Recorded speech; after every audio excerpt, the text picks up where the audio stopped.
ಖಂಡಿತ ಅವರ ಅಭಿಮಾನ, ಅವರ ಪ್ರೀತಿನೇ ನಮ್ಮನ್ನ ಇಷ್ಟು ದೂರ ಕರ್ಕೊಂಬಂದಿರೋಂಥದ್ದು. ಅವರು ನಮ್ಮ ಜೊತೆ ನಿಲ್ಲಿಲ್ಲ, ನಮ್ಮ ಬೆನ್ನಿಗೆ ನಿಂತು ನಮ್ಮ ಒಂದು ಏನು ನಮ್ಮ ಆಲೋಚನೆಗಳಿದೆ, ನಮ್ಮ ಸೈದ್ಧಾಂತಿಕ ನೆಲೆಗಟ್ಟು ಏನಿದೆ ಅವೆಲ್ಲನೂ ಸಹ ನಮ್ಮ ಅನಿಸಿಕೆಗಳಿಗೆ ಅವರು ನೀರಾಗ್ತಾ ಇರೋದ್ರಿಂದ ನಾವು ಇಷ್ಟು ದೂರ ಬರ್ತಿದ್ವಿ. ಈಗ ನಮ್ಮನ್ನು ವಿರೋಧ ಮಾಡ್ಕೊಂಡು ನಾವು ಇಷ್ಟು ದೂರ ಪ್ರಜಾಪ್ರಭುತ್ವದಲ್ಲಿ ಬರೋಕ್ಕಾಗ್ತಾ ಇರಲಿಲ್ಲ.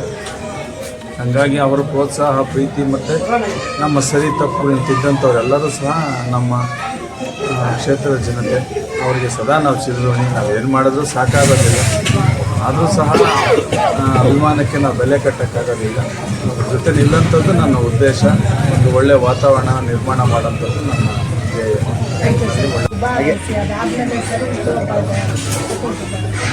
ಎಲ್ರಿಗೂ ನಮಸ್ಕಾರ. ಮೊದಲನೇದಾಗಿ ಸಮಸ್ತ ಜನತೆಗೆ ವರಮಹಾಲಕ್ಷ್ಮಿ ಹಬ್ಬದ ಹಾರ್ದಿಕ ಶುಭಾಶಯಗಳು.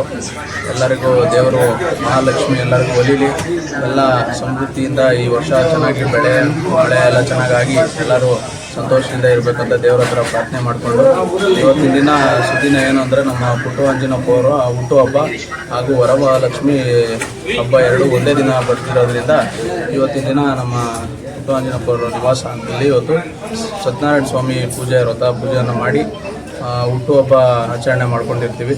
ಈ ಒಂದು ಆಚರಣೆಯಲ್ಲಿ ಎಲ್ಲ ನಮ್ಮ ಸುತ್ತಮುತ್ತಲಿನ ಮುಖಂಡರು ಎಲ್ಲರೂ ಬಂದು ಶುಭ ಹಾರೈಸಿ ಸಿಹಿ ತಿಂಡಿಗಳನ್ನೆಲ್ಲ ತಿನ್ನಿಸಿಲ್ಲ ಒಳ್ಳೆಯ ರೀತಿಯಲ್ಲಿ ಶುಭ ಹಾರೈಸಿ ನಮಗೆ ಒಂದು ಶಕ್ತಿಯನ್ನು ತುಂಬಿರ್ತಾರೆ.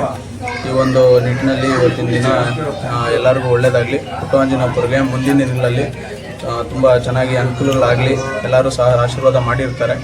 ಅದೇ ರೀತಿ ಪುಟ್ಟು ಅಂಜನಪ್ಪರು ಕೂಡ ಸುಮಾರು 15-20 ವರ್ಷಗಳಿಂದ ಅಲ್ಲಿ ಶಿಡ್ಲಘಟ್ಟ ಕ್ಷೇತ್ರದಲ್ಲಿ ಸುಮಾರು ಸಮಾಜ ಸೇವೆಗಳನ್ನ ಮಾಡ್ಕೊಂಡ್ಬರ್ತಾ ಇದ್ದಾರೆ.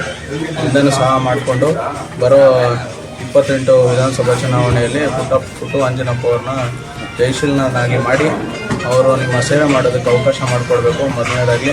ಅದೇ ರೀತಿ ಎಲ್ಲರಿಗೂ ಶುಭವಾಗಲಿ. ವಂದನೆಗಳು. Thank you.